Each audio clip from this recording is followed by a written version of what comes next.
Assalomu alaykum yana bir bor aziz tomoshabinlar, aziz yurtdoshlar. Biz oshxonadamiz va barchaga dasturxon atrofida o'tirgan bizni ko'rib turganlarni hammalariga yoqimli ishtaha tilaymiz. Ishtahanglar kannesini yo'q ketsin.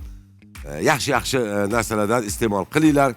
Va holi qudrat. Bugun bizda oshxonamizda qizlarimizga, kelinlarimizga o'sha retsept yozib, bizni oshxonamizdan nimadir o'rganaman deganlar bo'lsa, mana biz har doim professional darajadagi oshpazlarimizni taklif qilamiz va Toshkent shahrida faoliyat olib boradigan, mijozlariga zo'r xizmat qiladigan Tandiriy restoranining ajoyib oshpazi Obidjon shu yerda. Assalomu alaykum. Assalomu alaykum. Xush kelibsiz Obidjon. Nima uchun restoranlar tandiriy deyiladi? Tandir desa bo'ladi-ku. Tandiriy degani tandirda tug'ilgan, tandirlik. Tandirlik ma'nosini bildiradi. Navoiy degandek, ya'ni Uvaysi degandek-da, isi bor oxirida. Chusti, Buxoriy degandek. Jarangi, eshitilishi chiroyli-da, tandiriy. Hamma taomlar tandirda qilinadi. Bizda hamma taomlar tandirda qilinadi. Tandir go'sht, tandir somsa, nonlar ham tandirda yopiladi. Mayli, biz oshxonamizda tandir yo'q, keyin kelishingizgacha bitta tandir yasab qo'yamiz. Xudo xolasa. Xudo xolasa. Xo'sh, bugun bizning oshxonamizda nima taom? Hop, bugun ikkita ovqat qo'yman. Birinchisiga suyuq ovqatimizga moshxo'rdi. Avliyo bo'lib ket O'tkirjon. Hozir anta o'tirib qizlarimiz bilan moshxo'rdi, mochkichiri, mastava haqida gapirgandik. Bu bejiz emas.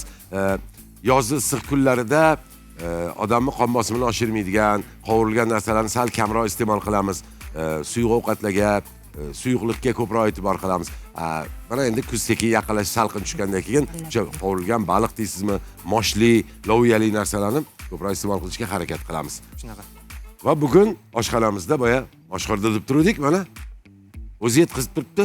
Birpasda Obidjon moshxo'rdalarni boshlab yubordilar. Xo'sh, ikkinchi taomimiz nima?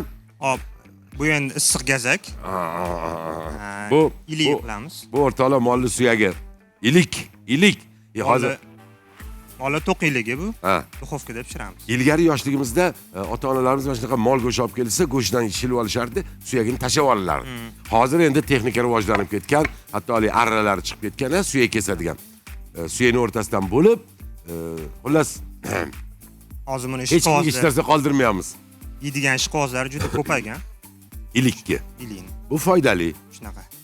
Ertalabdan ozgina o'sha qo'y iligi deymiz, mana mol suyagida chiqadigan ilik hajmi ko'proq, shundan iste'mol qilinsa, odamning ham organizmiga foyda, har holda kimyoviy bir narsalar qo'shilgan narsani yegandan ko'ra, mana shunaqa tabiiy ilikni iste'mol qilgan yaxshi. Ilikni qanaqa iste'mol qiladi? Ilikni endi o'zi yog'li narsa, yog'dan iborat bo'lgani uchun, uni asosan me'daga tegmaydigan narsalar bilan ustiga alohida sousni tayyorlab qo'yganmiz. Sousiga ichiga petrushka, chesnok, bolgarskiy. Bunga qo'shib, bunga qo'shilgan. Ilik nonning ustiga qo'yiladimi? Nonini ham oz qotirib olamiz. Keyin o'sha non ustiga ilikni olib. Xo'p, men qurt ko'rdim, Obidjon. Qurt nimaga? Qurt moshxo'rdiga bu ham tabirda. Moshxo'rdiga qurt tashaydimi? Sho'rtangina bo'ladi. Qatun o'rniga. Qatiq ham so'sa bo'ladi. Bo'ldi, tushundim. Hozirdan hamma sirlarni ochib tashlasak qiziq qolmaydi. Siz moshxo'rdini avval bosh moshi ochilish kerak, go'sht qovurilish kerak. Mana biqirlab chiroyli qaynayapti. Ancha bo'ldi bizning oshxonamizda moshxo'rda bo'lmaganiga. To'g'risi. O'zi meni yo'nalishim milliy bo'lgani uchun o'shanga moshxo'rda qilish tanladim. Menga qarang, bolalaringiz bormi? Bor. Nechta? 2ta. Sizni ko'ryaptimi? Ko'ryapti. Bo'ldi. Hozir ancha bo'ldi moshxo'rda qilmaganimizga oshxonada va bolajonlarimizga multfilm bermaganimizga ancha bo'ldi. Siz bolalaringizga, mana hamma bolalarga, chunki yoz maktab yaqinlashgan sari voqli uyg'onadigan bo'lib qolgan bular. Multfilm ko'ramiz bolajonlarga.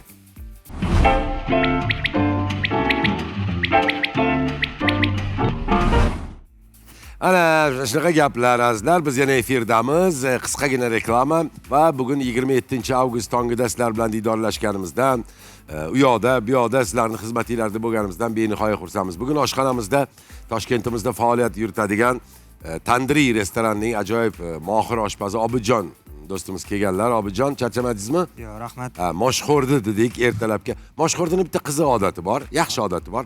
Buni issiqlikda ham ichsa bo'ladi. muzlatgichdan olib muzdayligida ham yesa bo'ladi. Shunaqa. Ko'pchilik sovuligicha iste'mol qiladi buni. Shunaqa. Nima uchun? Sovuqlikda ham ketaveradi, yaxshi. Yog'i qotib qolmaydi. Yo'q. O'shanda go'jani bitta turiga ham aylanadi. Ha, go'jaga o'xshagan bo'ladi. Ha. Hozir mana moshimiz ochildi, guruch soldik. Achchiqlarimiz, qurtlarimiz, muruch, rayhonlarimiz tayyor turibdi, qatiqlarimiz va bu yoqda mana iligimiz ham pishdi, ha? Pishdi. Ilik o'zi tez pishadigan narsa, uzoq muddat kerak emas bunga. Suyini amallab o'rtasidan bo'lib olsak, ichini yesak, hovlidagi bobolarga ham nasibasi bo'ladi. Xo'p, agar ijozat bersanglar, mana bugun moshxo'rdimiz Toshkentcha moshxo'rdi dedilar, Obidjon. Moshxo'rda o'zi faqat Toshkentda qilinadimi yo boshqa joylarda ham qilinadimi? Boshqa joylarda ham qilinar ekan. Moshova boshqa nom bilan atashar ekanda. Keyin ularda yana qo'shimcha boshqa narsalar ham solinadi, boshqa masalliqlar. Rangi qalay chiqibdi? Juda zo'r. Kimlardir moshxo'rda qilsa, moshxo'rdiga sabzi, kartoshka, yana bir narsalar soladi, ammo bu Toshkentcha moshxo'rda degan taomda unaqa narsalar solinmaydi. Piyozni o'zini qizartirib, piyoz rangi chiqariladi, go'sht, mosh, guruch. Va eng muhimi, pista yog'i solinmagan bunga. Pista yog'i dumba yog'ida bo'lgan. Dumbani eritib, dumbani o'zini yog'iga qildik. Ha, ana shunaqa. Yana ham quvvat ko'payadi. O'zbek debda zo'r gap bor, Obidjon, eshitsangiz, hali gaplashib tursangiz, kimdir kelib tiqilursa, moshxo'rdiga qatiq bo'laverma deydi-yu.